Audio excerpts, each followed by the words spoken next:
The sky above the barren world of Vargos Tertius had always been bleak, a perpetual dusk shrouded in ash and smog. But tonight it was different. The heavens trembled, clouds twisted in unnatural spirals, forming a vast vortex of colorless light that pulsed like a dying heart. Imperial guardsmen stationed on the outskirts of a ruined settlement fell to their knees, muttering desperate prayers to the Emperor. Veterans who had faced horrors of the warp gripped their latguns tightly, their knuckles white, eyes wide with unspoken terror. In the center of this cursed world, a monumental Imperial outpost lay in ruins. Its once proud bastions now jutted from the earth like broken teeth, walls collapsed beneath bombardments and monstrous claws. Craters pockmarked the ashen ground, filled with stagnant pools of blood and chemical runoff. The corpses of guardsmen and Xenos alike lay scattered in grotesque tableau. Above them, the storm reached its peak, tearing reality apart with a scream that only psychers could truly hear. From within the rift came a ripple of darkness, a sudden vacuum that devoured all sound. Then, with a shattering boom, a figure fell from the void like a meteor. He landed amidst the dead with feline grace, though the force of his descent split the earth in a jagged scar. Dust and gore rose in a choking cloud around him, obscuring his form from the trembling survivors who dared peek from cover. When the dust cleared, they saw him a warrior unlike any they had ever known. His body was encased in a suit of midnight black armor that seemed to drink in the faint light.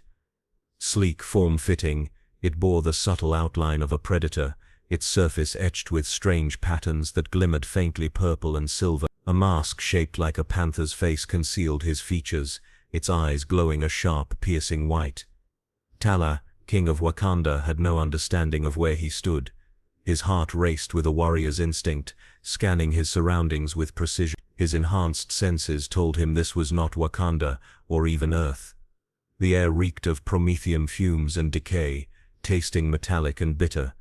The gravity was heavier, pulling at his muscles, but he adapted instantly, landing silently amid the carnage. Around him lay weapons he had never seen before, massive rifles, chainsaw-bladed swords, crude alien axes, all abandoned beside the fallen. "Where am I?" he murmured, his voice steady despite the confusion gnawing at his mind. His last memory was of Wakanda's sacred chamber, the heart-shaped herb, burning in his veins as he communed with his ancestors. A ripple of golden light, a tremor beneath the palace, then darkness. Now, here he was, standing in a graveyard of unknown warriors beneath an alien sky. A low, guttural growl broke his thoughts. Tala turned sharply, crouching into a ready stance. From the shadows staggered a wounded guardsman, his flak armor scorched, his face smeared with soot and blood. The man's eyes widened in terror at the sight of the dark figure. Xena soldier screamed, raising his lasgun with trembling hands. Before he could fire, Tala surged forward, a blur of motion. In one fluid motion, he disarmed the man, twisting the crude rifle from his grasp and pinning him to the ground. "I mean you no harm," Tala said firmly, his voice calm but commanding. "I seek only answers." The guardsman thrashed, spitting blood. "Daemon, heretic, the Inquisitor will burn you for this." His words were wild, half delirious. Tala frowned beneath his mask. He did not understand these names, but he recognized fear and fanaticism. He released the man, and backed away, raising his hands slowly to show he was not a threat. More voices echoed through the ruins. A squad of 5 guardsmen emerged, their boots crunching over shattered stone and bone. Their armor was mismatched, their helmets dented, their faces hardened by war. At the sight of Tala, they froze, weapons snapping to aim. "By the throne," one whispered. The sergeant barked. "Open fire." Bolts of crimson light filled the air. Tala leapt, his suit absorbing and redirecting energy as he bounded across the battlefield. His claws extended with a hiss of vibranium. He struck with precision, disarming attackers without killing them, weaving through gunfire like a living shadow. His movements were alien to them, fluid and silent, a predator among prey. In less than a minute, 4 guardsmen lay unconscious, their weapons scattered. Only the sergeant remained, breathing hard, his lasgun shaking in his hands. "Enough," Tala said. "I do not wish to fight you. Tell me where I am." The sergeant swallowed, his face pale. This is Vargos Tertius. You, whatever you are, you've come through a warp breach. This world belongs to the Imperium of Man, and you. He trailed off, eyes flicking nervously to the sky. The rift still churned above, tendrils of unnatural light spiraling outward. Tala felt a strange pull in his chest, as if the storm recognized him, trying to reclaim him. A deep guttural roar echoed from within, like a beast caged between realities. What is this? War? Tala asked, his voice tight with unease. The sergeant shook his head. The realm of daemons and nightmares. If you came from there, you are marked. The Inquisition will decide your fate. Tala stepped closer, his presence radiating authority. I am no daemon. I am a king. Before the sergeant could respond, a piercing siren wailed across the ruins. Massive searchlights ignited in the distance. Through the haze, towering figures approached, silhouettes of warriors in armor, the size of statues, each bearing a massive bolter weapon and a golden aquila upon their chest. The sergeant fell to his knees, whispering, Emperor, preserve us. The Astartes. Tell us. Eyes narrowed. These new warriors radiated power and menace. Their steps shook the ground, their voices like thunder as they issued orders. In the name of the Emperor, one boomed, cleanse this sector, leave no heretic alive. As they advanced, their visors fixed on Tala, one word rolled like a death knell across the ruined battlefield. Xenos. The first bolter round struck the ground beside him, exploding in a spray of molten stone. And in that instant, Tala understood. In this strange, brutal world, he was already judged an enemy. The next shot was aimed directly at his heart. The sky above Vargos Tertius tore open like a wound. A sterile light poured from the rupture, swirling into a funnel that drained color from ruined spires and turned ash to glass. Men who had seen empires fall fell to their knees and prayed. The air tasted of burning oil and old iron. From that blasted mouth of sky a single shape hurtled, arcing through shredded stars and striking the cracked earth with the force of a falling god. He rose with the patience of a predator. Midnight armor clung to him. The mask that hid his face was carved into a panther's maw, the helm's eyes a cold white. Around him lay the carcasses of skirmishers, banners ragged, last streaks scarred stone, limbs tangled where men and Xenos had died. The scent of promethium mixed with something older and rotten. Tala took in the land as a king takes measure of a city. The memory of the heart-shaped herb pulsed faint and distant in his chest. He flexed limbs that smarted where stone had struck him, and found himself whole enough. He catalogued, gravity heavier than Wakanda's, air thick with chem smoke, detonations rolling like thunder. He had been cast here by a force he did not name. His duty now was to know where and why. A guard crawled up from a trench, face blackened, armor slit, eyes bulging. He saw the black-suited figure and screamed, Xenos. Other men rose and aimed with the reflex of soldiers told to shoot first and think later. Tala moved like a sentinel. He closed distance with economy, intercepting a lass rifle with a fingertip and turning a charging man with a threaded motion. He took weapons without killing. His strikes were precise. In each motion he taught a lesson. He was a warrior, not one who reveled in slaughter. He spoke at last. I seek only answers. He said, Where am I? The question was plain and dangerous. They answered with liturgy, Vargos Tertius. The Imperium of Man. You came through a warp breach. The Inquisition will. A name dropped into the dust like a verdict. They spat out liturgical words. Inquisitor, heretic, daemon. Tala did not know their faiths, but he felt the shape of their belief. Absolute, quick to judge, and slow to grant mercy. Above them, the rift pulsed. From the distance came the thunder of heavy steps. Massive figures moved across the landscape, each bulked in armor that made them seem like living engines. Twin-headed eagles were hammered into their chest plates. They walked like judgment incarnate. The sergeant stepped forward, his face a map of older war. He barked, voice like flint, Identify yourself for the Emperor. The words hung like law. Tala measured them and answered simply, Because truth is a blade. he had always carried. "I am Tella. I defend my people." The sergeant spat into the dust. "There is no king but the throne," he answered. He raised his lascan. Around the men laced prayers together like ropes, voices trembling with the certainty that their litany could call down fire upon a stranger. A bolt struck the earth at Tella's boots, hurling up molten grit. Heat licked at his armor, and for a fraction of breath, he felt the world tilt toward violence. He moved with the calm of judgment.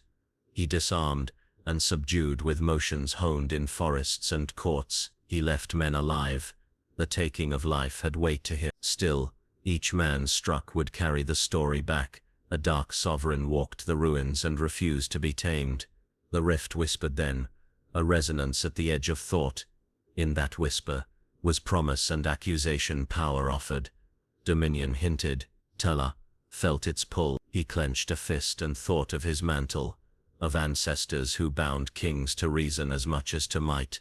A column of armored titans had halted within sight, their targeting lenses fixed, bolters cradled like harbingers. "Xenos," came the word, hard and final. The sergeant's hand trembled but did not lower. Men around him muttered small prayers and gripped weapons as if prayer could steady aim. Tella set his jaw. He understood that this world judged first, and listened later. Kings could be burned when crowns did not match the creed of those with guns. To survive, he must learn the rules quickly or die by them. He held his ground as the first bolter spat molten light, and in that flare he saw not only threat, but a slender possibility of a path. One walked neither in blind conquest, nor in flinching submission, but in the iron cadence of a ruler who would answer questions with more than force. The bolt struck and the world thundered. Around them, survivors watched with hollow-eyed caution. Small fires blinked in ruined hovels and children clung to bodies that had become shields. Old banners hung limp from splintered poles, each rag a testament to a lost company. Orders would later be written in blood and ink. A stranger had come through a warp breach and lived. Officers would call omens, priests would call heresy, commanders would send couriers with sealed warning. But now there was only choice. A stranger who refused burning, a tear in the sky that breathed as if alive, and titans of judgment advancing with bolters primed. Tella felt time as a weight.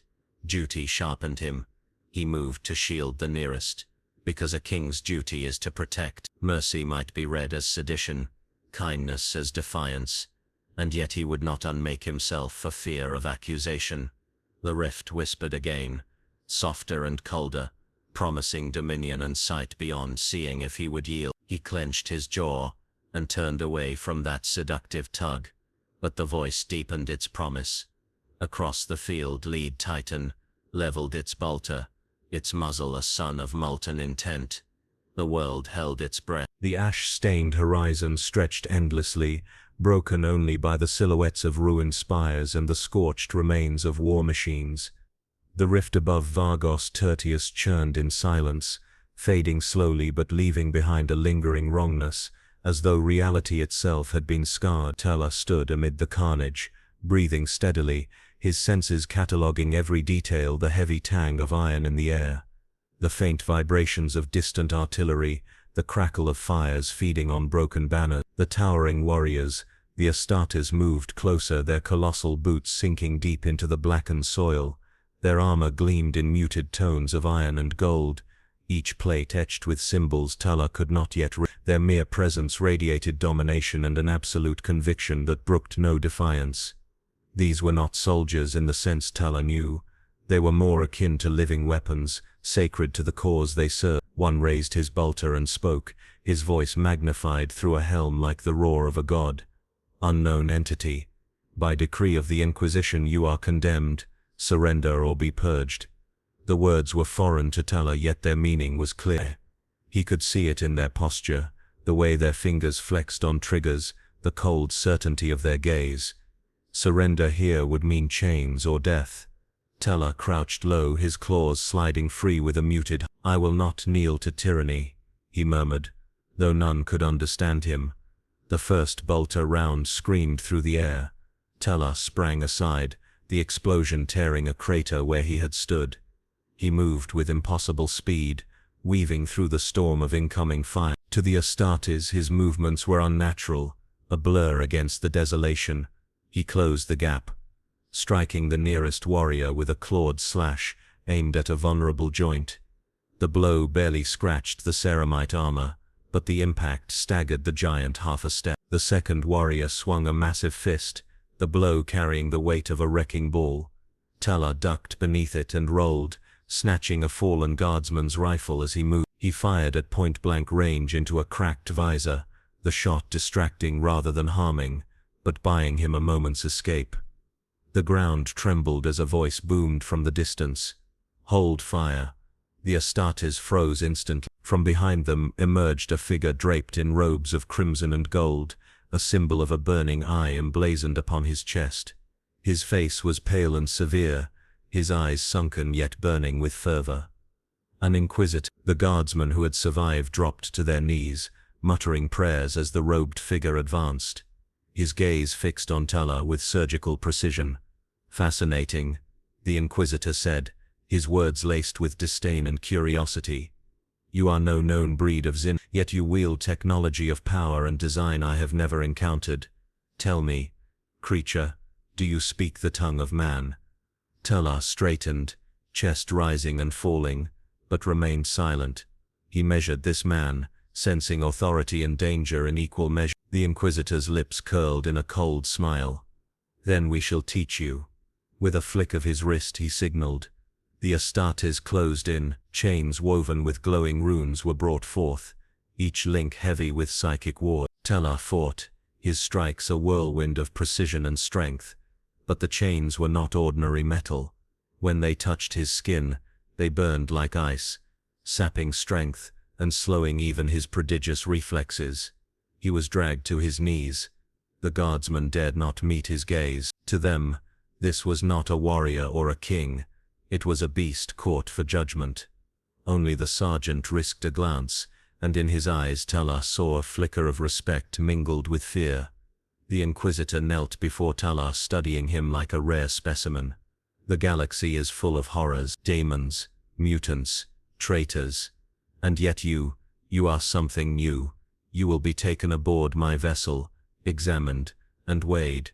If you are found useful, you will serve. If not," he let the word hang, its promise of destruction unspoken, Talas breathing steady. In his mind he called upon the wisdom of his ancestors. A king does not bow to the unknown. A king shapes destiny. As the chains tightened, he spoke for the first time, his voice low but carry an undeniable authority. "You mistake me for a weapon to be wielded. I am Talas, son of Talas, son of Talas, Sana, king of Wakanda. I will not be broken." The inquisitor tilted his head, the faintest spark of interest flickering in his eyes. "We shall see."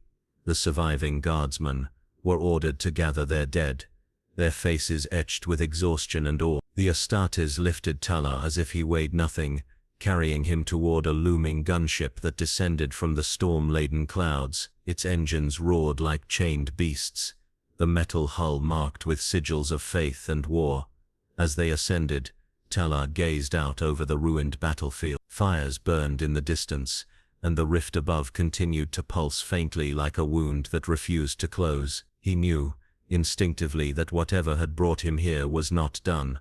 Within the ship, the air was cold and stirring. Chains were fixed to the floor, securing him in a circle of etched runes. A cloaked psyker stood nearby, chanting in a voice that grated against the soul. Tala closed his eyes and slowed his breathing, focusing on his heartbeat, on the memory of Wakanda's vibrant forests, and the golden glow of the city. The inquisitor approached, standing over him like a judge before a prisoner. "In time," he said softly, "you will either kneel to the will of the emperor, or be cast into the void. There is no third path." Tala opened his eyes, unbowed. "Then you do not understand kings," he replied. The inquisitor's smile was thin and cruel. "Perhaps not, but I understand war." Outside, the rift flared once more, and a shadow moved within it, vast and terrible. A low, otherworldly whisper echoed through the ship, unheard by all but Tella. It spoke not in words but in sensation, hunger, ambition, and the promise of power. His eyes narrowed beneath the mask. Whatever trial awaited him among these zealots, he now understood one truth.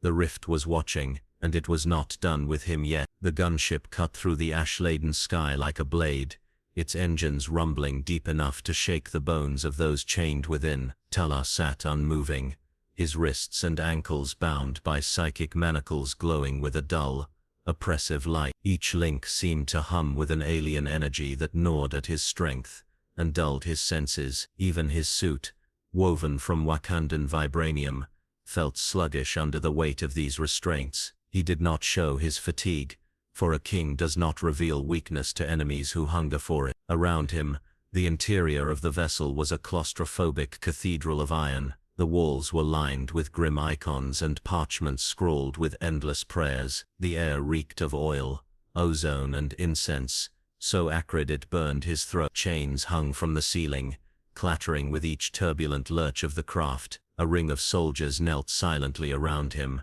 their heads bowed, their lips whispering constant liturgies, as if their words alone could keep the darkness at bay. The Inquisitor stood at the forefront, his crimson and gold robes flowing like the vestments of a high priest. His pale hands rested on a long staff crowned with a burning sigil shaped like an unblinking eye. He had not spoken since they left the battlefield, and his silence weighed more heavily on the soldiers than any threat could.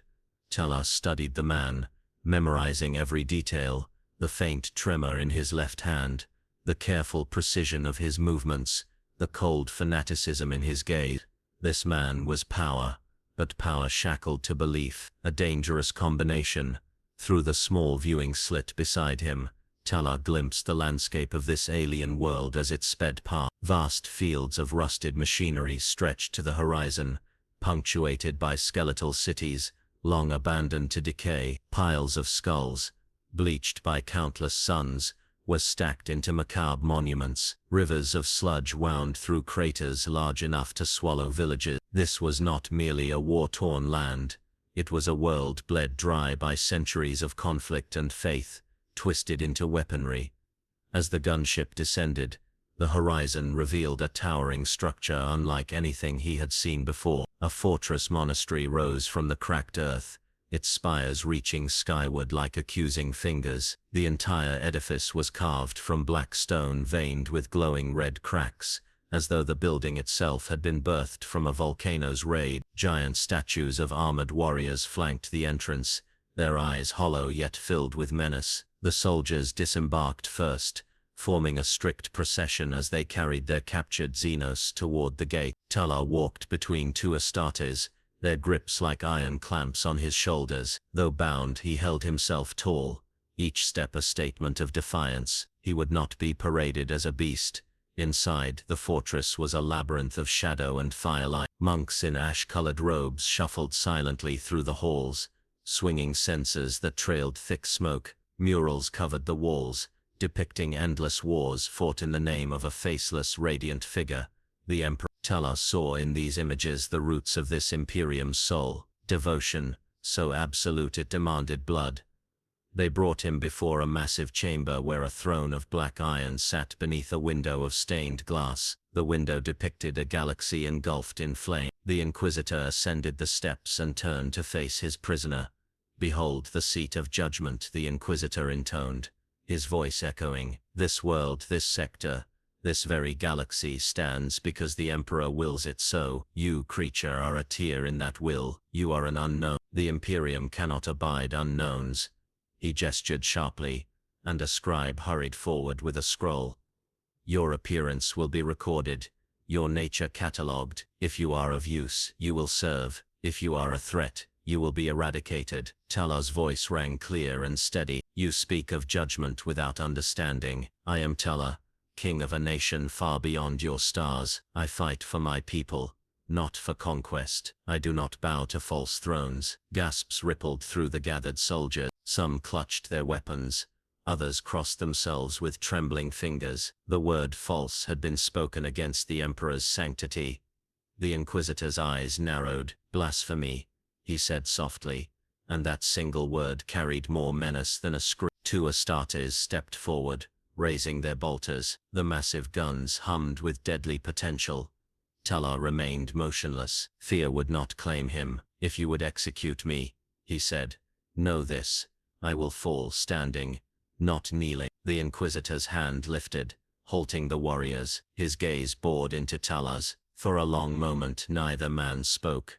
The chamber silent, save for the low drone of machinery and the distant tolling of bells. Finally, the Inquisitor smiled, a thin, cruel curve of lips. "No, death is a mercy. You will be tested. There are ways to strip truth from flesh and soul alike." The chamber doors boomed open. Monks dragged forth a creature bound in chains, its body twisted by mutation, its eyes glowing with warp-spawned madness. It snarled and hissed, its voice a chorus of many mouths. "This," the Inquisitor declared, "is what becomes of the unguarded. Face it, stranger, survive, and perhaps the Emperor has a place for you. Fail, and you shall be as dust." The creature was loosed, and it lunged with a sound like tearing metal. Talar shifted into a ready stance, his mind already calculating angles and weaknesses. Even bound, he would fight.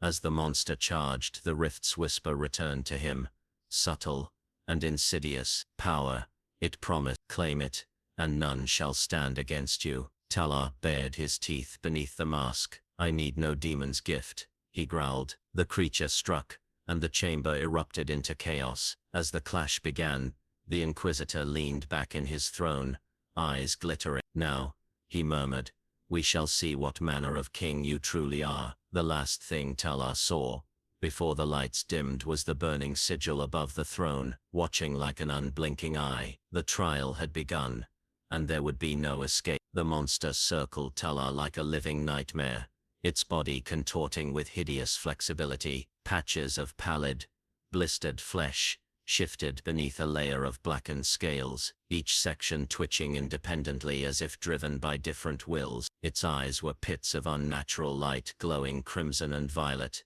while its jaws split wider than any natural creature's, revealing teeth like broken glass. Chains dragged from its wrists and ankles, clattering in a rhythm that matched the deep, unsettling hum of the psychic runes etched into the chamber floor. The air inside the hall was thick with incense smoke and the sharp tang of ozone. It burned in Talar's lungs, mingling with the stench of corruption pouring off the creature. Above the throne, massive braziers roared with fire, casting long, dancing shadows across the audience. Monks and guardsmen lined the walls, chanting in guttural tones, their voices rising and falling like the tide. To them, this was not merely combat but a sacred rite of purification. Talar crouched low, his muscles coiled, his senses sharpened despite the psychic chains binding his limbs. The glowing restraints sapped his strength and slowed his reflexes, their alien energy gnawing at both flesh and spirit. Still, he adapted. He had endured the trials of the Panther God. He had faced enemies who believed themselves gods. These zealots were no different. The beast struck first, lunging forward with a screech that rattled the stained glass window high above. Its claws descended in a blur, each strike capable of tearing through stone and steel. Talar pivoted at the last instant, letting the creature's momentum carry it past him. His movements were economical, precise, a dance of survival and mastery. The monster's talons gouged deep trenches in the floor, where he had stood only moments before. He retaliated, slashing with his vibranium claws. The strike tore through a seam of mutated flesh, spraying foul black ichor across the sacred runes. The creature bellowed, reeling back, its chains snapping taut. The crowd roared in approval, their chanting turning frenzied. The Inquisitor watched from his throne, expression unreadable. His hands rested lightly on his staff, the burning eye symbol glowing brighter with each clash. Talar knew this man was studying him, not merely his strength, but his spirit, his choices. The beast convulsed, its body swelling grotesquely. New limbs erupted from its sides, thrashing wildly. Its back split open to reveal a second head, this one featureless and smooth like a sculpted mask. The transformation drew cries of both awe and terror from the onlookers. Even some of the armored Astartes shifted uneasily. Talar's breathing remained steady. His mind mapped the creature's new form, calculating angles and vulnerabilities. Where others saw only chaos, he saw patterns. He circled slowly, forcing the monster to turn with him, testing its balance. It moved with strength, but without discipline, relying on brute fury rather than strategy. The monster lunged again, faster this time. Talar dropped to one knee, rolling beneath its swiping arms. As he rose, his hand caught on a loose length of chain, left behind during the earlier struggle. In a single motion, he looped it around one of the beast's extra limbs, and pulled tight. The creature screamed, its movements faltering. Using the momentum, Talar vaulted onto its back. His claws dug deep, anchoring him as the beast thrashed. He drove the chain into the runes carved along the floor, where it sparked violently, reacting to the psychic energy. The monster's own power turned against it, surging back through its body. It convulsed, shrieking. Talar leapt free just as it collapsed, its form unraveling into ash and oily smoke. Silence fell for a heartbeat. Then the crowd erupted, their chants reaching a fever pitch. Some shouted praises to the Emperor, while others cried for Talar's execution. The Inquisitor rose slowly, his voice cut through the din, like a blade. This creature was born of the warp, a test of will and purity. You have survived, outsider. You are intriguing. Talar stood tall despite his exhaustion. I am no outsider. I am Talar, son of Talta. I fight for my people, not for your approval. The Inquisitor's lips curved into a thin smile. Pride.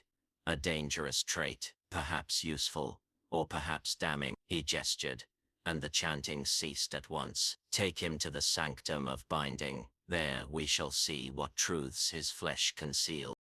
Astartes approached, their shadows falling across T'Challa like the walls of a cage. They seized him by the arms and dragged him from the chamber. The psychic chains burned hotter now, their energy intensifying with each step. T'Challa gritted his teeth, refusing to cry out. A king's silence was as sharp as any blade. The sanctum was a stark, circular chamber lined with towering pillars inscribed with prayers. At its center stood a device like an iron spider, its limbs tipped with needles, saws and strange glass vials filled with writhing lights. The Inquisitor followed, his robes trailing over the etched floor. You see, stranger, the Imperium does not merely destroy. We learn every fragment of knowledge is another weapon to wield against the dark. You will be studied, catalogued, understood. T'Challa's voice was low but unyielding. You will find only resistance. The Inquisitor chuckled softly. Even resistance has a shape. Even defiance has patterns we can exploit. He raised his staff and the chamber's pillars flared with pale light. The psychic chains binding T'Challa tightened, dragging him to his knees. Pain lanced through his body, sharp and cold, but his spirit remained unbroken. As the machine's limbs descended, the rift's whisper returned to his mind, clearer than ever. Accept me, it urged. Accept my gift, and no chain shall bind you. T'Challa shut his eyes, focusing on the memory of Wakanda's sunlit plains, his mother's laughter, his father's voice. He would not yield to darkness, no matter its form. The Inquisitor leaned close, his breath hot and sour. Tell me, creature, he said softly, are you weapon or heresy? The machine struck, and T'Challa's world became fire and shadow. Beyond the walls, alarms suddenly blared. The fortress shook with distant explosions, and a voice cried out, Chaos forces, they breach the outer gate. The Inquisitor's head snapped toward the noise, his expression twisting into fury. Hold him here, he ordered, let none escape. And in that moment, as war thundered closer, T'Challa saw the first crack in his prison. The battle outside might yet become his path to freedom. The iron doors of the sanctum shuddered open with a grinding roar, releasing a flood of acrid smoke and blistering heat. T'Challa was dragged forward by chains, his arms still bound but his stride unbroken. The Astartes flanking him were silent, their armored boots striking the stone floor like drums of doom. Ahead, the passage widened into a vast circular chamber lit by the eerie glow of braziers burning with greenish flame. The smell struck him first, sweat, blood and old death, heavy enough to cling to the tongue. The sounds followed, a constant chorus of guttural cheers, metallic chanting and the beating of enormous drums that echoed through the arena's stone wall. When he emerged into the open, T'Challa saw the truth of this place.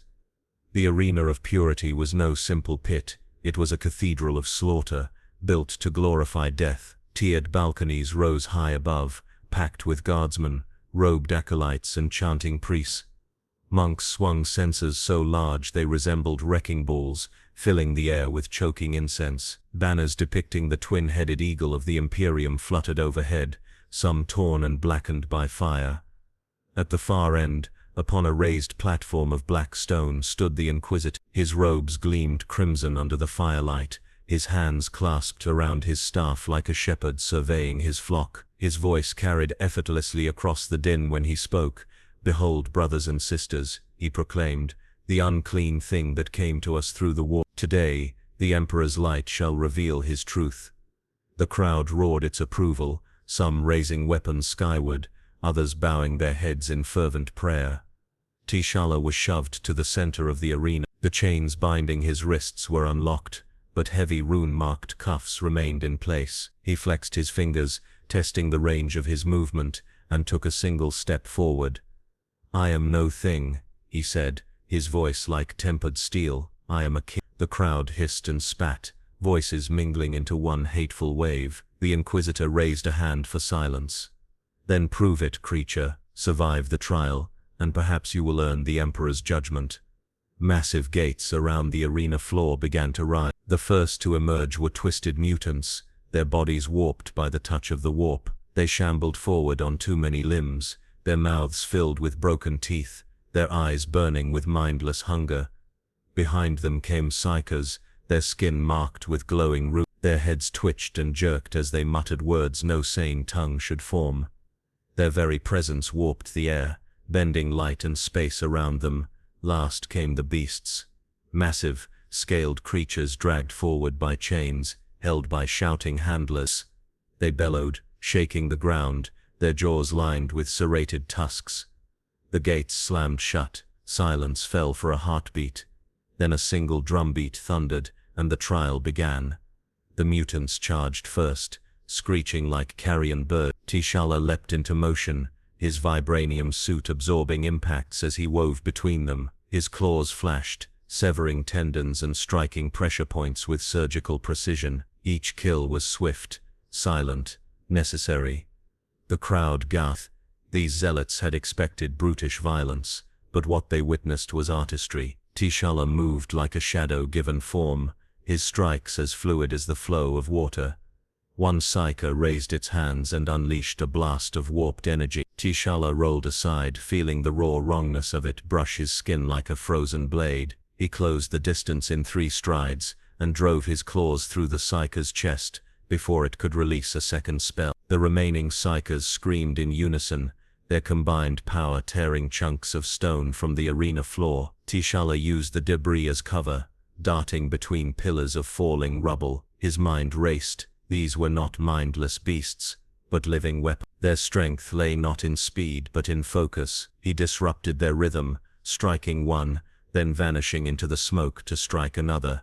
Soon only the beasts remained. One broke free of its handlers, charging with a roar that rattled the balcony. Its bulk was greater than any Wakandan war rhino, its tusks glistening with gore. T'Challa timed his leap perfectly, vaulting over its head to land on its back. His claws sank deep, and he drove his body weight forward, twisting until the beast collapsed in a heap of shuddering muscle and cracked bone. The last beast lunged at him as he rose. Without hesitation, T'Challa hurled a length of broken chain into its gaping mouth. The creature bit down, the chain locking in place. With a final strike to its skull, he silenced it forever. The arena fell silent. Slowly, T'Challa straightened, his chest heaving. He was spattered with blood, though none of it his own. His white eye lenses glowed amid the haze of incense and smoke. Then a sound rose from the balconies, a murmur, uncertain and awed. Some shouted for his death. Others whispered words of reverence. Even the Astartes shifted slightly, their helm lenses narrowing as they regarded him not as mere Xenos, but as a warrior of rare skill. The Inquisitor raised both hands, silencing the crowd. His expression was one of cold satisfaction. "You see," he said, his voice echoing like judgment itself, "the Emperor tests all. This creature lives, not by chance, but by purpose. Perhaps there is a use for such a shadow in the Emperor's service." T'Challa stared up at him, his posture unbroken. "I do not serve tyrants," he said.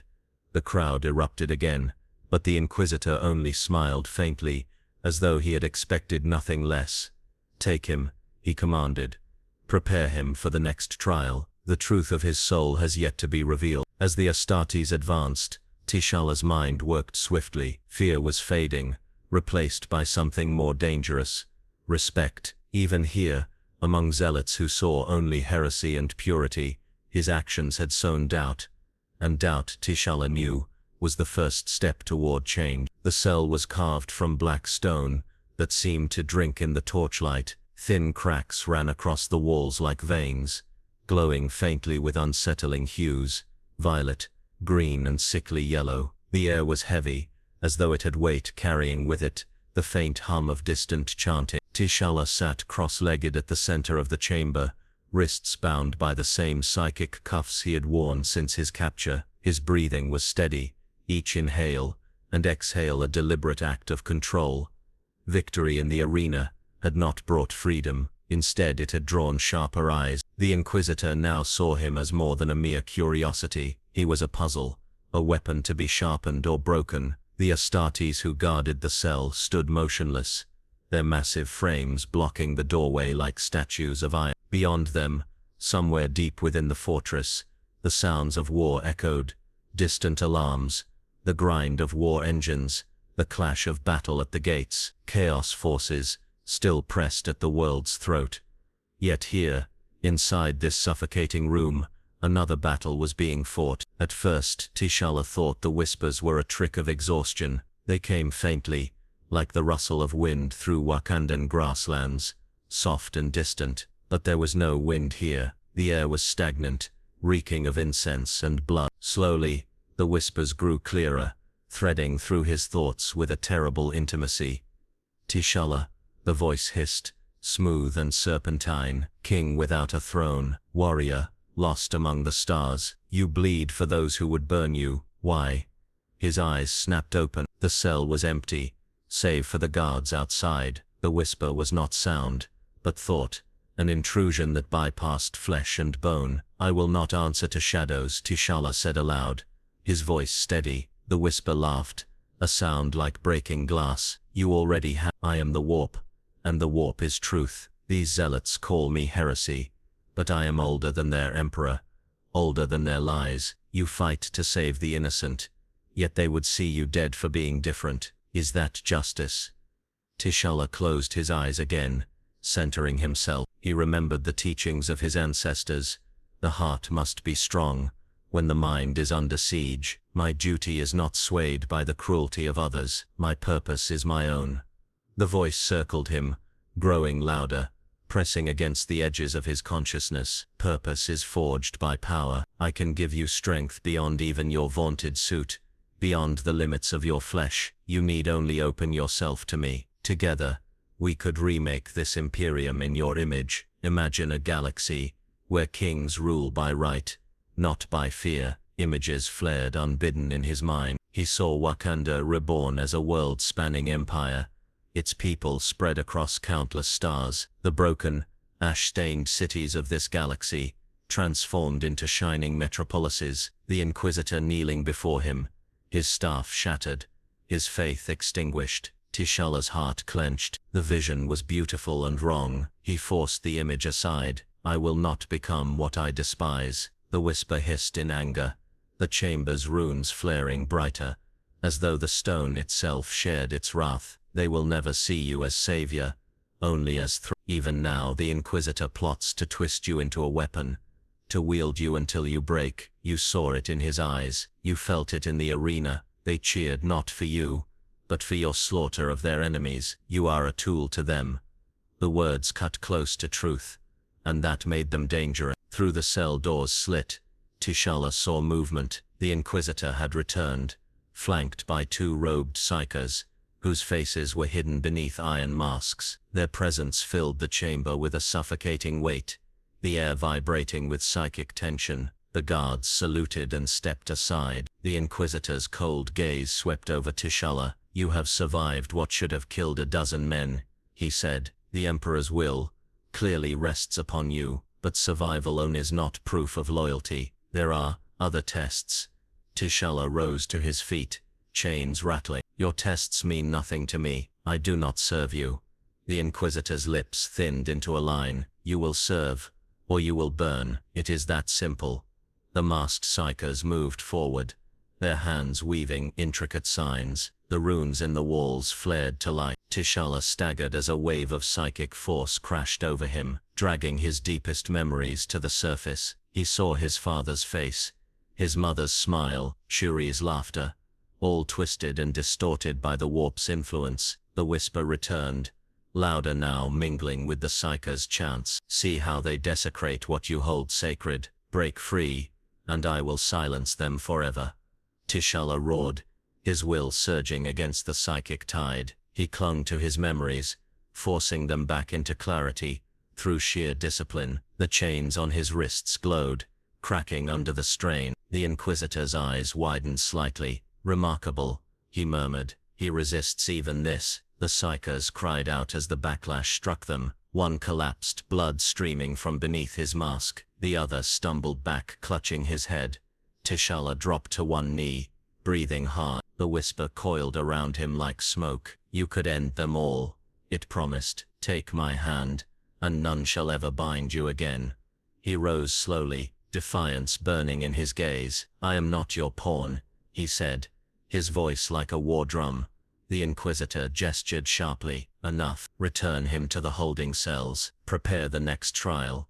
As the Astartes moved to seize him, the fortress shuddered violently. Distant explosions boomed, shaking dust from the ceiling. Alarms wailed. A voice screamed over the Vox system. Chaos forces breaching the inner gates. The Inquisitor snarled. Seal the lower levels. Hold the heretics back. He turned to T'Challa, his tone deadly. Do not think this chaos will save you. Your fate remains mine to decide.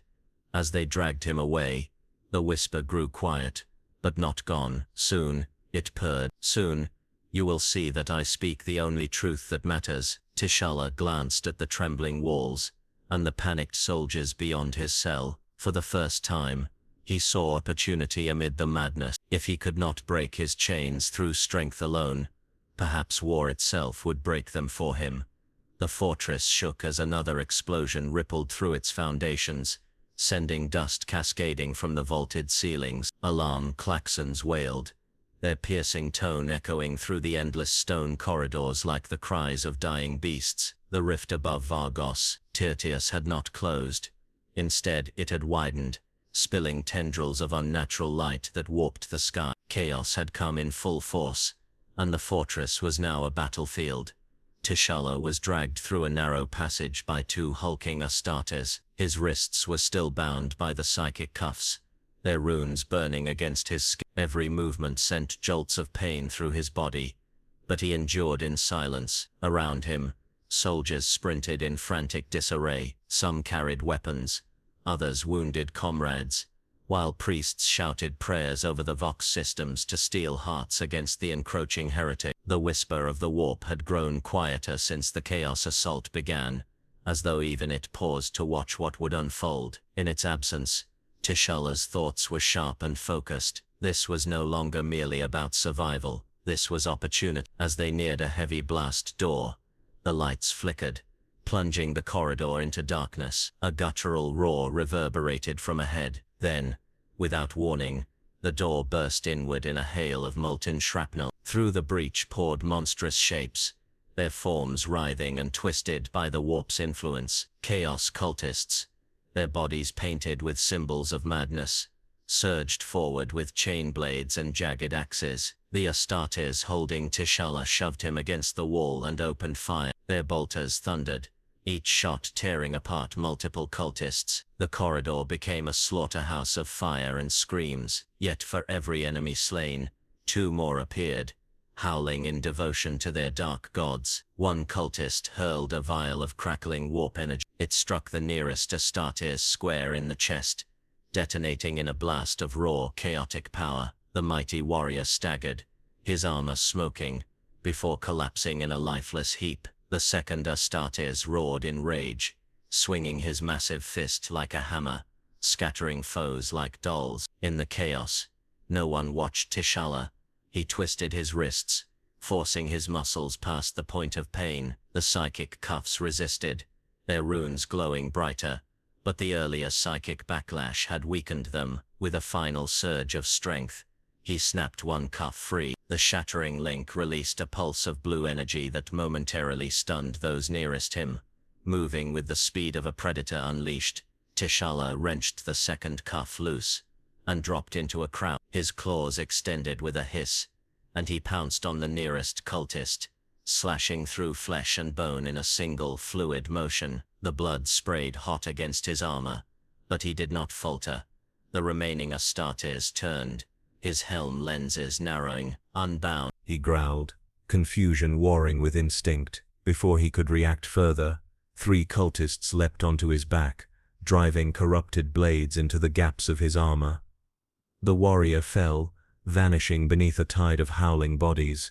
Now free, T'Challa moved through the melee like living shadow. He struck with precision, severing tendons, disarming enemies, and reclaiming weapons as he went. A fallen guardsman's rifle became a thrown spear in his hands, taking down a charging cultist. A length of chain became both weapon and shield. As the last cultist fell, gurgling his final prayer, T'Challa found himself alone amid carnage. The corridor was silent save for the distant rumble of battle.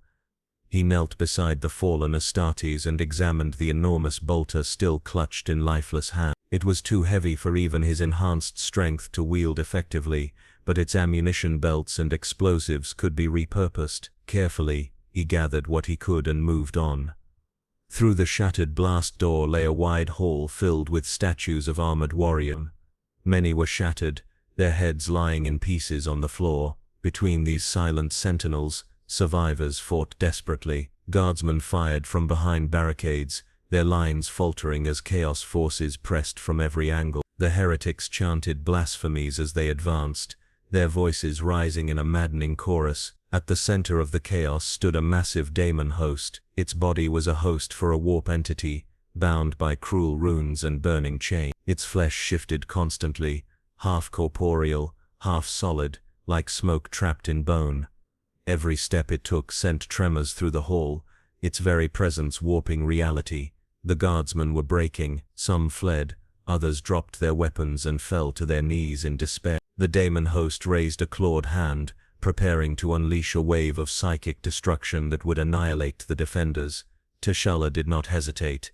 He sprinted forward, his body a blur. The guardsmen stared, mouths open, as the black-armored stranger vaulted over their barricades and leapt directly at the towering daemon host. His claws struck deep into the creature's torso, anchoring him as he climbed higher. The daemon host shrieked, its voice a mix of countless tones, shaking stone from the ceiling.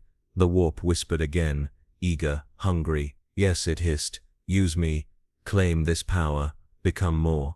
T'Challa ignored it. Instead, he ripped one of the captured explosive belts free and jammed it into a gaping wound in the daemon host's chest. Then he kicked off, flipping backward as the creature staggered. The explosion was deafening. Warp energy and mortal fire mixed in a blast that tore the daemon host apart. Its scream was cut short as its form collapsed into ash and shadow, dissipating into the ether. The hall fell silent for a single heartbeat. Then the guardsmen erupted into cheers, their despair replaced by wild, desperate hope. Shadow King, one soldier cried, lifting his lasgun. Others took up the chant, repeating the name like a prayer. T'Challa did not acknowledge them. He was already moving, gathering fallen weapons and urging the defenders to hold their lines. In this moment he was no captive, no stranger. He was a leader, and these broken soldiers were his people. Behind him, the Inquisitor emerged from the smoke, his robes torn, his face marked with ash, his eyes burned with a mixture of fury and awe. "You defy me," the Inquisitor said coldly.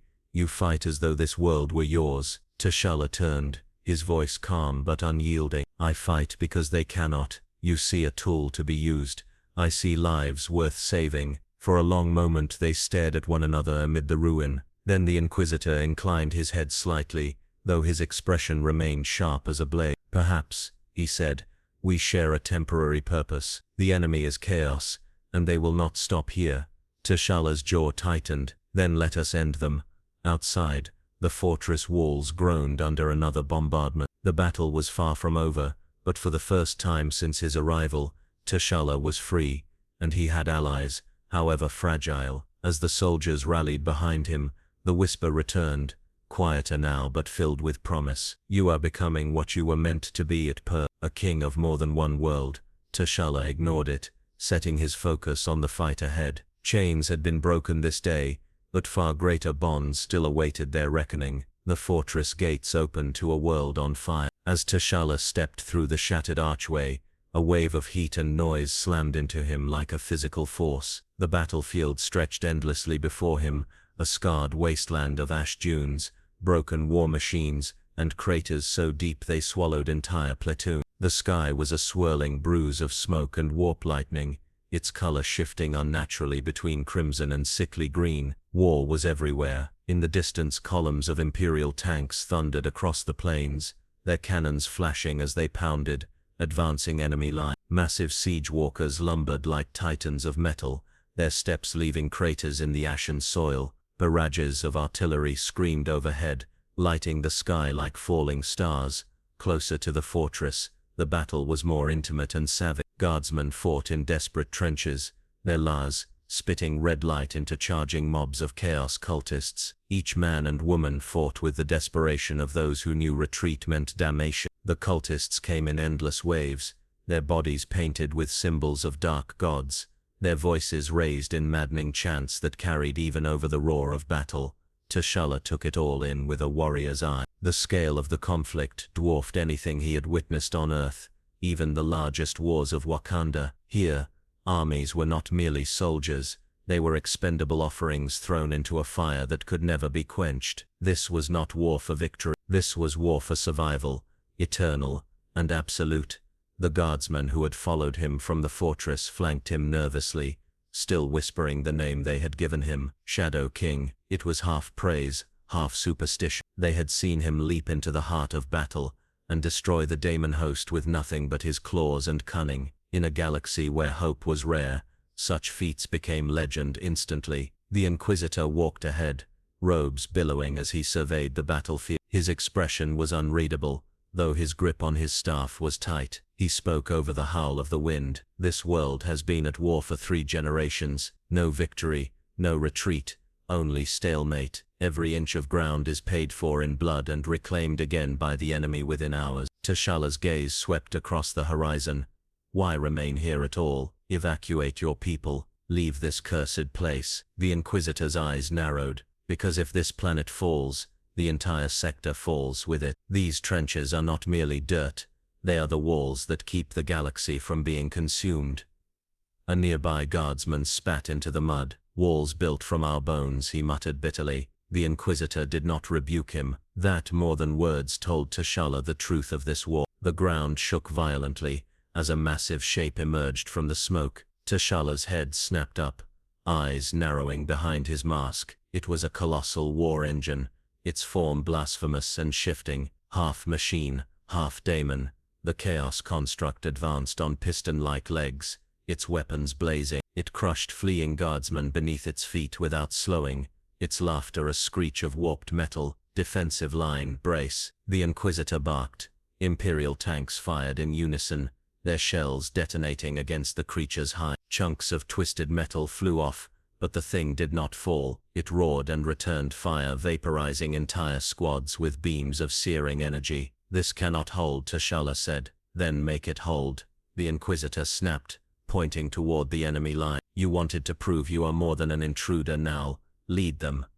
T'Challa surged forward, moving faster than the eye could follow. He leapt into the trenches, landing beside a squad of terrified guardsmen. Their faces were masks of exhaustion and fear. "Listen to me," he commanded, his voice cutting through the chaos. "Stand together, or you will die apart. Cover me when I move. Aim for the joints of their armor, not their bulk. Strike to disable, not to kill." The soldiers hesitated for only a moment before nodding. His presence was magnetic, his certainty unshakable. As they rallied, T'Challa launched himself toward the towering Daemon engine. He bounded from trench to trench, using wreckage and fallen war machines as cover. Bullets and energy blasts struck his suit, absorbed by the vibranium weave, but still he moved. Reaching the monster's leg, he drove his claws deep into the seams of its armor, and began to climb. The creature shrieked, swiping at him with a limb tipped with spinning blades. T'Challa dodged,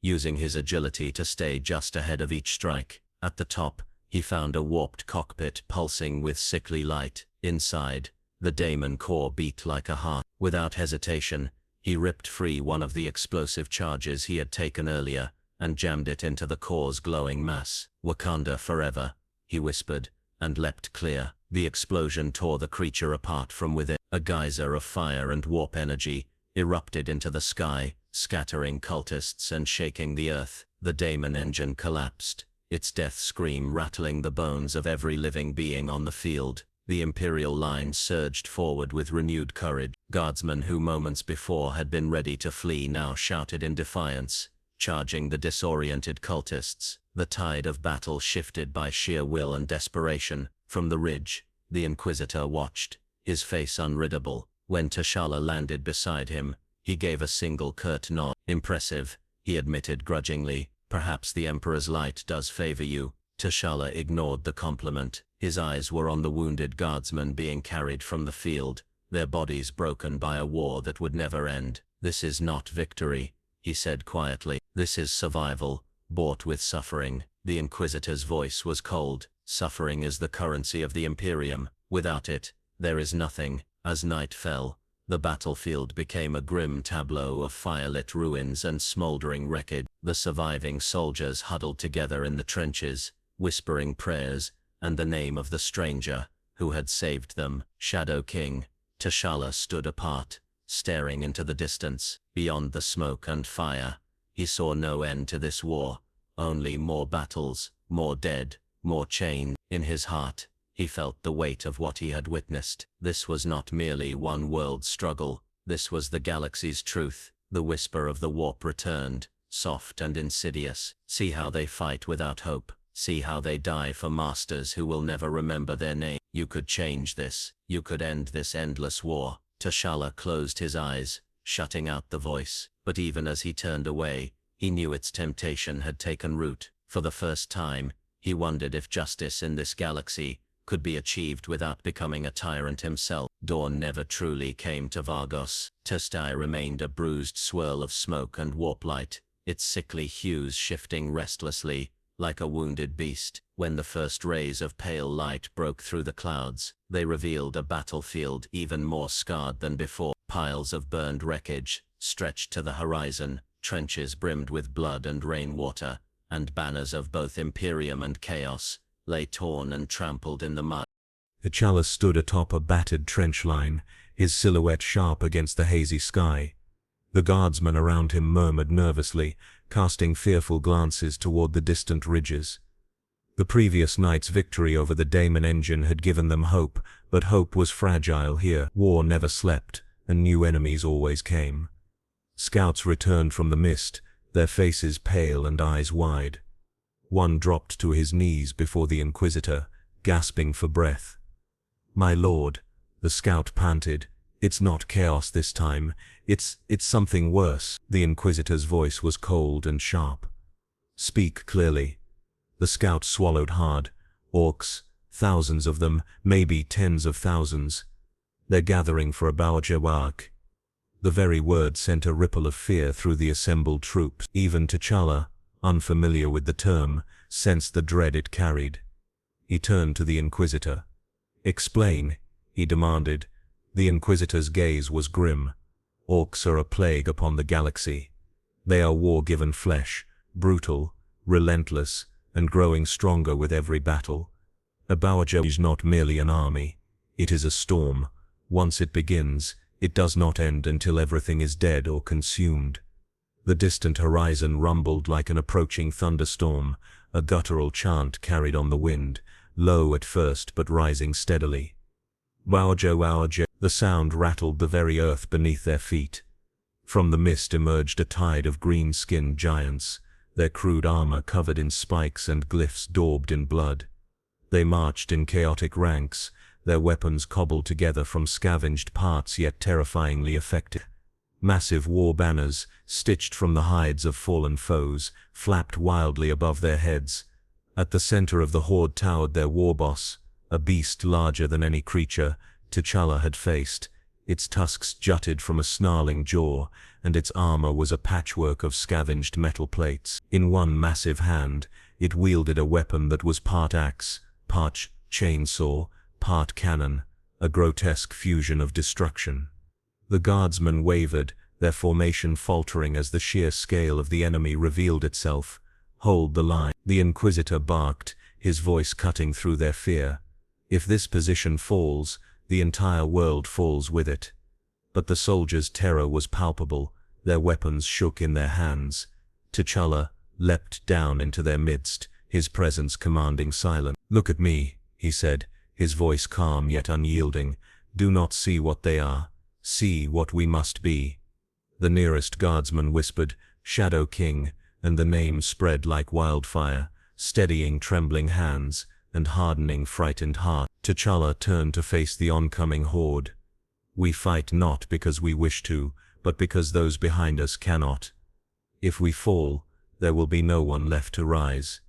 The first orc gun roared, spitting crude explosive rounds into the trench. Men screamed and ducked as dirt and blood sprayed skyward. "Positions," T'Challa shouted. The battlefield erupted. Imperial tanks opened fire, their shells blasting chunks from the advancing orcs, but for every green-skinned brute that fell, two more surged forward. Their crude war machines, ramshackle walkers and trucks, belching black smoke, rumbled across the field, bristling with spikes and roaring orc gunners. T'Challa moved like a shadow amid the chaos. He leapt onto a trench wall, signaling squads with precise gestures. "Target their machines, break their advance." The guardsmen obeyed, their lasguns forming disciplined volleys that struck at weak points. Explosions ripped through the enemy ranks, slowing their charge but not stopping it.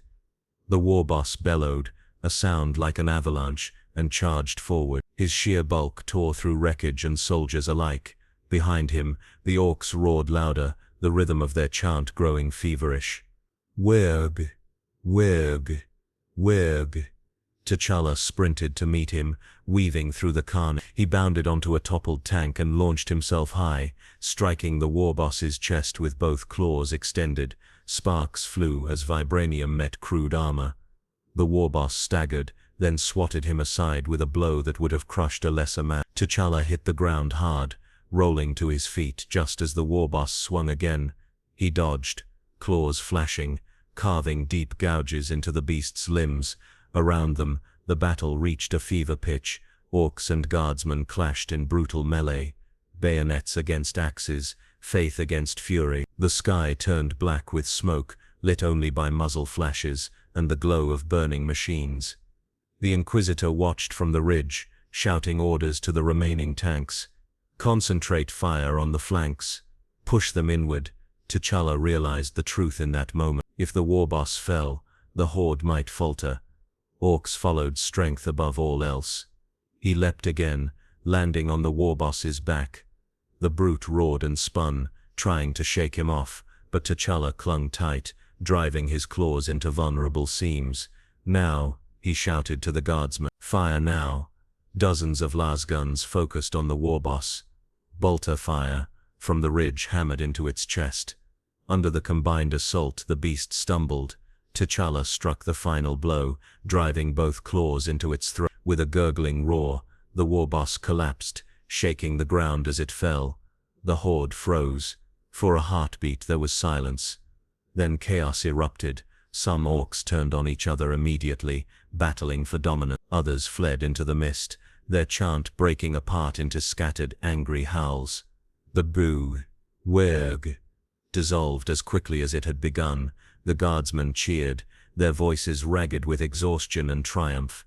Shadow King, they cried. T'Challa stood over the fallen war boss, his chest heaving. He looked at the carnage around him, piles of orc bodies, ruined machines, and the broken forms of Imperial soldiers.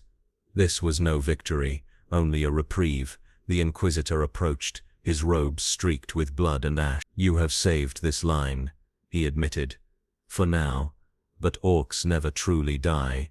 They will return, stronger, louder, endless." T'Challa's gaze was steady. "Then we must be louder still." As the wind howled across the battlefield, carrying the fading echoes of the orcs' chant, T'Challa knew the war was far from over. This was but another storm in a galaxy that knew nothing but war, and he would stand against it, no matter the cost. Night descended on Vargos, tedious like a shroud, though it brought no respite. Fires burned in the distance, turning the horizon into a jagged line of orange and crimson. The battlefield still reeked of blood, oil and burned flesh. The orc wedge had been broken, but the ground remained slick with the price of victory. T'Challa stood alone, atop a ridge of shattered stone, his eyes scanning the desolate expanse below. In the trenches, Imperial guardsmen tended to their wounded, their voices low and weary. Some prayed, others cursed, but all looked to the horizon with haunted eyes. In their whispers, T'Challa heard the name they had given him. Shadow King, spoken like both a blessing and a plea. Behind him, the crunch of boots on ash announced the Inquisitor's arrival. The man's crimson and gold robes were torn, his face smudged with soot and blood, but his bearing remained unbowed. He approached slowly, his staff tapping against the ground in a measured rhythm. "You fight like no creature I have ever seen," the Inquisitor said, his tone cool and analytical. "The Emperor's light may not yet shine upon you, but perhaps it could." T'Challa did not turn. His gaze remained fixed on the dark horizon where smoke and warp light mingled. "You speak of light," he said evenly, "but your war is endless night. Your people fight, bleed and die, yet nothing changes. There is no victory here, only survival until the next enemy comes." The Inquisitor's lips curved in a humorless smile. "You see clearly, but not completely. The Imperium is vast beyond your comprehension. Billions die every day so that trillions more may live. That is the price of existence." T'Challa's hands clenched at his sides. "Then perhaps your existence is flawed. I have seen courage among your soldiers, honor among your people, but you treat them as expendable. You worship death as if it were life." The Inquisitor's eyes narrowed. "And what would you have me do, outsider? Lay down our arms and let the galaxy be consumed? Surrender to chaos? To orcs? To Xenos like you?" The word dripped with contempt, but there was something else beneath it: calculation. T'Challa turned, then, his gaze meeting the Inquisitor's, with unflinching intensity. "I would have you lead with justice, not fear. A king protects his people. He does not grind them into dust to build his throne." The two men stood in silence, the tension between them sharper than any blade. Finally, the Inquisitor spoke, his voice low and dangerous. "Perhaps there is merit in your words. Perhaps. But ideals are fragile things here. If you truly wish to protect this world, you will need power, and power requires sacrifice." T'Challa studied him carefully. "What are you proposing?" The Inquisitor's eyes gleamed like a predator's. "An alliance. Temporary, of course. Chaos forces are regrouping even now. They will strike again before dawn. Alone, my forces cannot hold them. With you, however," he let the implication hang. "You want me to lead your men," T'Challa said flatly. "I want you to inspire them," the Inquisitor corrected. "They already worship you as a symbol. The Shadow King, who defied daemons and crushed a war boss. Use that. Give them hope, and they will fight beyond their limits. "And when the battle is over?" T'Challa asked. The Inquisitor's expression did not change. "We will discuss what comes next." T'Challa's instincts screamed caution. This man was dangerous, his words a snare wrapped in flattery. But he could not ignore the suffering around him. If he refused, thousands would die before the sun rose. He nodded once. "I will fight. But not for you, for them." The Inquisitor inclined his head, accepting the distinction without argument. "As you wish. Come, there is something you must see." He led T'Challa through the encampment to a massive command tent. Inside, a hololithic map of the battlefield flickered, its glowing lines showing troop movements and enemy positions. Officers saluted sharply as the Inquisitor entered, though their eyes widened at the sight of T'Challa. The Inquisitor gestured to the map. "The Chaos Warband gathers here," he said, pointing to a cluster of red icons near a ridge of ruined hablocks. "Their leader is a sorcerer of the warp, a creature of terrible power. If he falls, their cohesion will shatter. And you expect me to face him?" T'Challa said. "Not alone," the Inquisitor replied smoothly. "I will provide you with elite troops and support. But you must strike the killing blow. The men must see it. They must see you as more than a warrior. They must see you as destiny."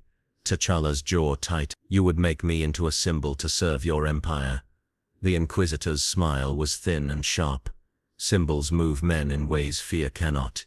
And if I am to save this world, I will use every weapon at my disposal." Before T'Challa could respond, a runner burst into the tent, his uniform soaked with blood. "My lord," he gasped. "The enemy, Chaos scouts, have breached the southern line." The Inquisitor turned to T'Challa, his eyes burning. "Go, lead them, show them what the Shadow King can do." Outside the camp was chaos. Flares lit the night sky, casting jagged shadows across the battlefield. Imperial troops scrambled to defensive positions as twisted shapes emerged from the mist. Chaos cultists surged forward, their chanting a maddening cacophony. T'Challa moved among the soldiers, his presence cutting through their panic like a blade. "Stand firm," he commanded. "Hold your lines, fight together." They obeyed.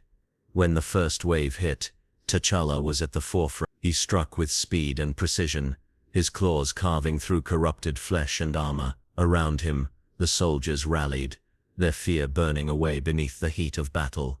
Above the clash, the Inquisitor watched from a rise, his face hidden in shadow. He saw how the men followed T'Challa, how their chants rose in rhythm with his strikes. "Shadow King," they cried, their voices shaking the night. The Inquisitor's smile was thin and cold, his gambit was working. But deep within, T'Challa sensed the trap closing. This was no alliance of equals. This was manipulation, subtle and inexorable. And when the battle ended, he knew there would be a reckoning, not only with chaos, but with the man who sought to make him a tool of the Imperium. The first pale light of dawn struggled to pierce the choking clouds of smoke that hung over the battlefield. The night's carnage had left the ground sodden with blood and strewn with broken weapons. T'Challa stood atop a shattered trench line, his vibranium suit streaked with gore and ash, his breathing steady but heavy. Around him, guardsmen limped through the wreckage, dragging wounded comrades and whispering prayers to the Emperor. Their faces were hollow with exhaustion, but a fragile hope burned in their eyes. Behind them, the Inquisitor's banner rose high over the command post, fluttering against the smoke-filled wind. Though the enemy had been pushed back in the night's assault, T'Challa could feel that this victory was precarious. Chaos forces had been fractured but not destroyed, and somewhere beyond the horizon, the warp storm continued to churn. As he surveyed the ruin, a young guardsman approached, his face pale and drawn. "My lord Shadow King," the soldier said, bowing low. "We found this on the body of one of the enemy commanders." He held out a blood-stained data slate. T'Challa took it carefully, studying its strange runic symbols. The language was foreign to him, but the images were not. Schematics of the fortress, troop movements, and a sigil that matched one he had seen on the banners of the Chaos Warband. At its center was a single name, etched in sharp lines: Governor Vornek. T'Challa's eyes narrowed. "This is the mark of betrayal." The guardsman shifted uneasily. "The governor rules this planet in the Emperor's name." Surely he would not. Surely, T'Challa repeated softly. He handed the slate back, his voice low but firm. Summon the Inquisitor. Now. Moments later the Inquisitor arrived, his robes immaculate, despite the chaos around them. His staff glimmered faintly with psychic energy. As he approached, "You called for me," he said, his tone guarded. T'Challa held his gaze. The enemy knew too much. Their assault last night struck precisely where our defenses were weakest. This is no coincidence. Someone within your ranks has been feeding them information.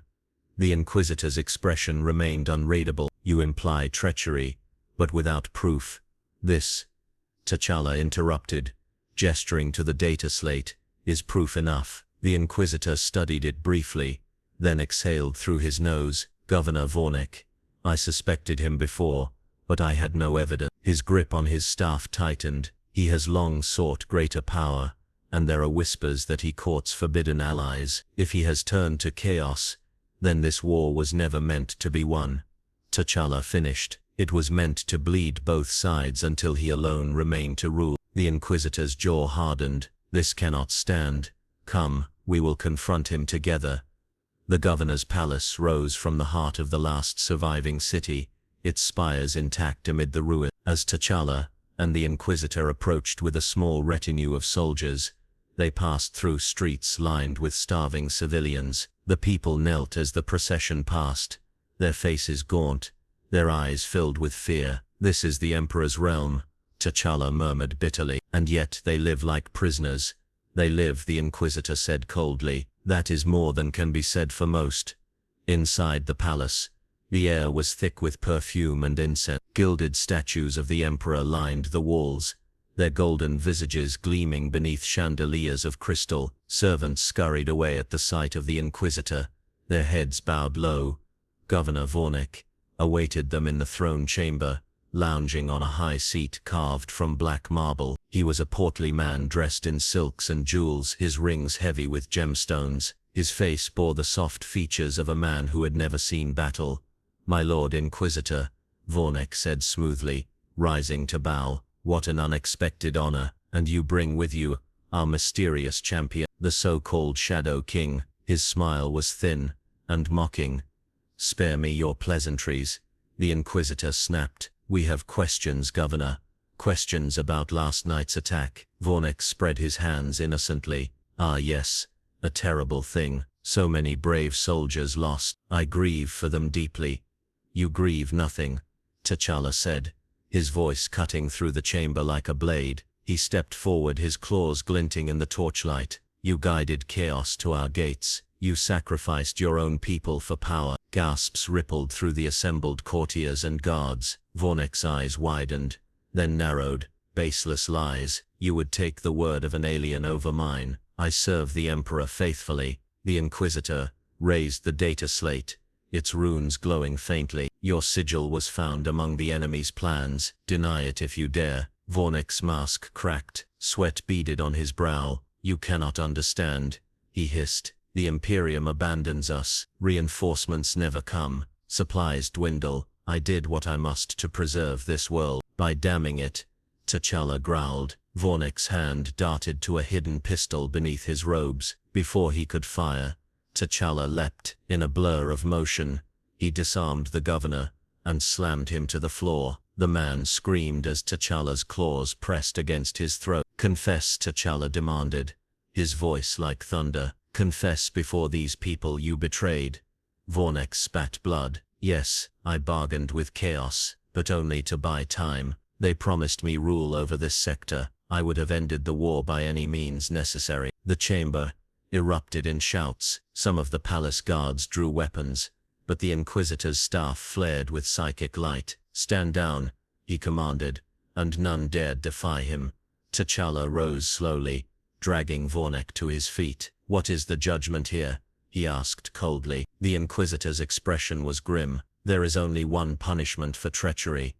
Vornek shrieked, as the Inquisitor gestured sharply. Two Astartes seized him, dragging him toward the palace steps. There, before the gathered crowd, they executed him with a single bolt round to the head. His body tumbled down the stairs, lifeless and forgotten.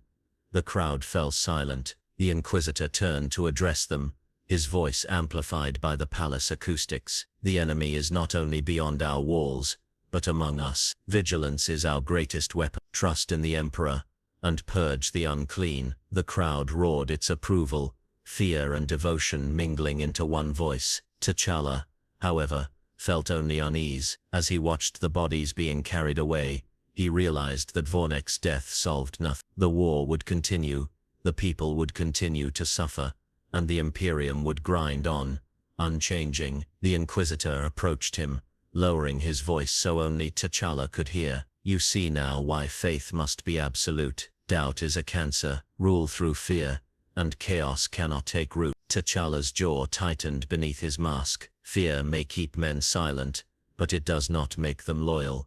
The Inquisitor's eyes glimmered with cold amusement. We will see, Shadow King, we will see.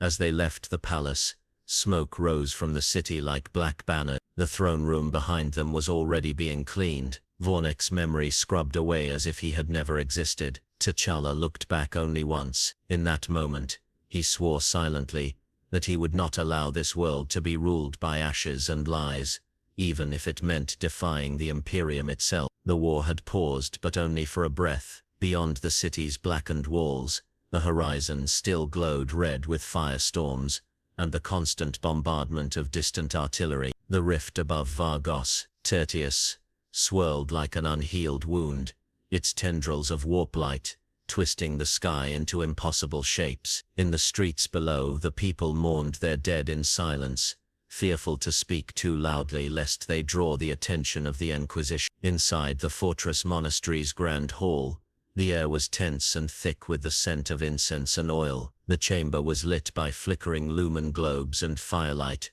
reflecting off shattered stained glass windows. Around a long table of black iron sat representatives of the factions now forced into uneasy alliance. Battered imperial officers, grim-faced guardsmen, robed priests, and even a few wary civilians, chosen to speak for the survivors.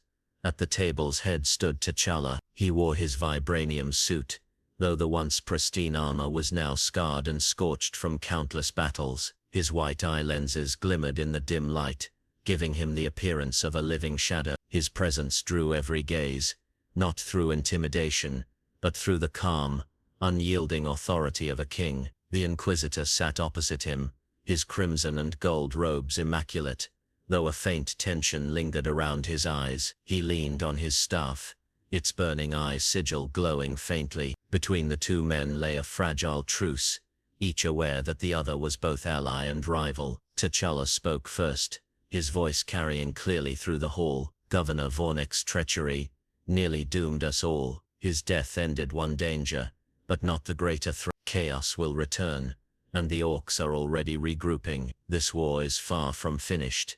A weary guardsman slammed his fist on the table. We've held this ground for generations, my lord Shadow King. And for what? We lose 1,000 men one day, gain a few meters the next. If the enemy comes again, we won't have the strength to stop them. Another officer added bitterly.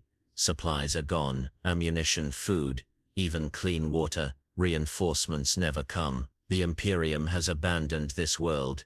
The priest beside him hissed in outrage. Blasphemy. The Emperor protects.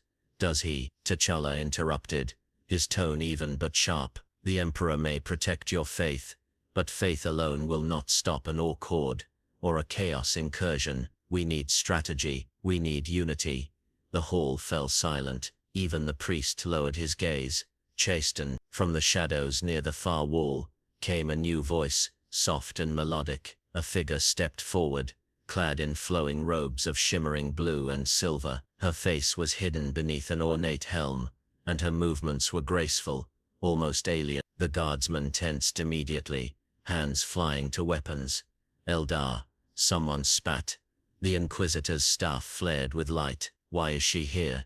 He demanded. Xenos have no place at this council. T'Challa raised a hand, stopping the escalation. She is here because she has information we need. The Farseer's voice was calm and cool. Your world teeters on the brink of annihilation. My people have seen its future in the skeins of fate. Without my guidance, All paths lead to ruin. You expect us to trust the lies of a witch? The Inquisitor snarled.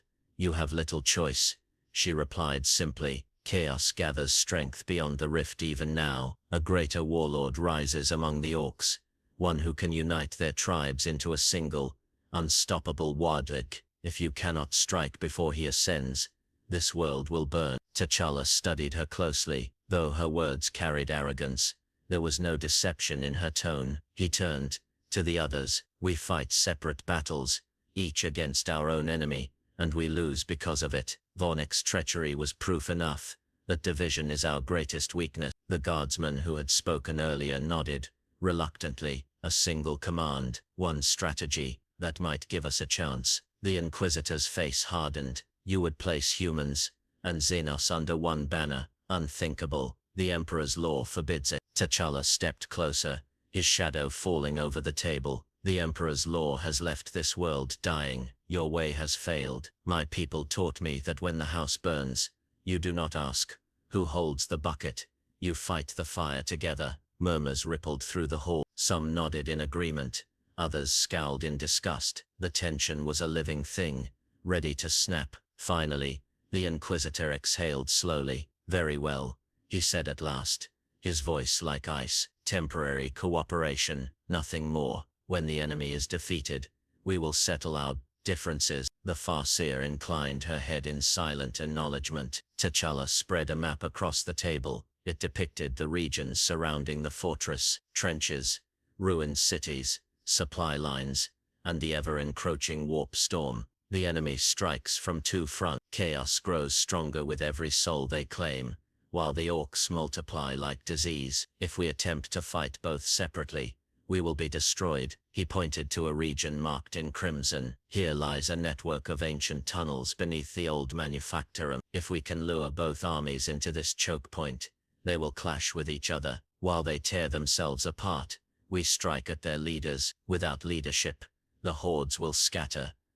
The Farseer traced a delicate finger across them. I can guide your forces through the tunnels, unseen. My kind has walked them before, but the final blow must be yours. The Inquisitor's expression was sour, but he said nothing. A grizzled guardsman stood. If this plan fails, it will be the end of us all. If we do nothing, T'Challa said, the end is certain. Slowly, the room filled with nods. Doubt remained, but desperation outweighed it. As the council broke apart to prepare, the Inquisitor caught T'Challa's arm. His voice was low, meant only for him. Do not mistake this alliance for acceptance. When the battle ends, you will answer to me. T'Challa met his gaze, unflinchingly. When the battle ends, Inquisitor, we will see whose judgment truly matters. Later alone, in the dim hall, T'Challa stood beside the Farseer. You risk much, trusting me, she said quietly. I trust only in necessity, T'Challa replied. But if what you say is true, this world has little time left. The Farseer tilted her head. And if it falls? T'Challa looked toward the horizon, where the warp storm churned. Then I will not let it fall alone. Outside, the sky rumbled with distant thunder. The final battle was coming, and for the first time, there was a plan. Fragile, dangerous, but theirs. In the ashes of betrayal, a war council had been forged. It would either save them all, or doom them utterly. The tunnels beneath the manufactorums were older than memory, hewn from black stone and reinforced with rusted iron. They stretched for miles beneath the scarred surface of Vargos. Their walls were lined with ancient sigils, whose meanings had been lost to time, though some still pulsed faintly with warp-tainted energy. The air was thick with moisture and the stench of decay, every breath tasting of mold, rust and centuries-old blood. T'Challa moved silently at the head of the column, his vibranium suit blending with the shadows. Behind him marched guardsmen in staggered formations, their boots crunching softly over old bone. The Farseer glided like a wraith, her movements silent, her pale blue armor seeming to shimmer in the dim glow of their lumen lights. At the rear, grim-faced Astartes advanced, their bolters ready, their presence an unspoken reminder of the Imperium's authority. The plan was simple in design, dangerous in execution. By drawing the orcs and chaos forces Into these tunnels, they would force their enemies to fight each other in the claustrophobic dark. While the two armies tore one another apart, T'Challa's coalition would strike at their leaders. Victory here would not end the war, but it would fracture the enemy's command, and grant the Imperials precious time to fortify. At least, that was the hope. As they descended deeper, the oppressive atmosphere seemed to press against their very soul. Guardsmen muttered prayers beneath their breath, their words trembling. Some swore they heard whispers from the walls, faint voices promising glory, power or madness. The Farseer's helm tilted as though listening to something only she could hear. "The warp bleeds strongly here," she said softly. "The barrier between realms is thin. If we fail, these tunnels will become a gateway to damnation." T'Challa's voice was calm and commanding. "Then we will not fail.